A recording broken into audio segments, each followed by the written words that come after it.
তাহলে আমরা কি করতে পারি? আমরা যদি এই 2000 টাকা থেকে 4 ভাগের 1টা ভাগ টাকা নেতা কর্মীর জন্য রাখি 500 টাকা, তাহলে আপনারা তাহলে ওই 10 জনে তখন কি 50 টাকা করে কম পাবেন। 200 টাকা 150 করে নিবেন ঘরে। ওই 150 করে যে ঘরে নিয়ে যাবেন আর 50 টাকা করে যে দিয়ে দিলেন, তাতে কিন্তু আপনার সবাই যখন ওই পয়সাটা 2 টাকা 5 টাকা একটা চকলেট পাবে, একটা চুইং গাম পাবে, তখন কিন্তু তাদের একটা মনে কিন্তু একটা আনন্দ থাকবে যে শালার ওই 2000 টাকা তো আমার দলের জন্য 500 টাকা শালার দিচ্ছে। তাহলে কিন্তু খুশি হবে নেতা কর্মী, তখন আল্লাহও খুশি হবে। আর এই যে আপনি যে 150 টাকা ঘরে নিয়ে গেলেন, ওইটার কিন্তু শান্তিও থাকবে আলাদা, তখন আর ওইটাকে অভিশাপ দিবেন। আমি কি কথাটা বোঝাতে পারছি আপনাদের?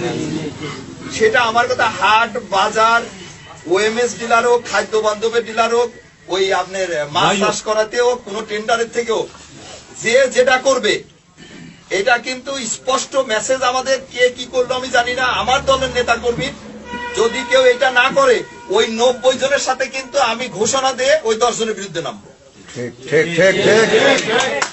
ভোটের কাজ হলো অংশীদারিত্বমূলক, সে অর্থনৈতিক কাজ হোক আর রাজনৈতিক কাজ সব এরকম হবে, অংশীদারিত্বমূলক।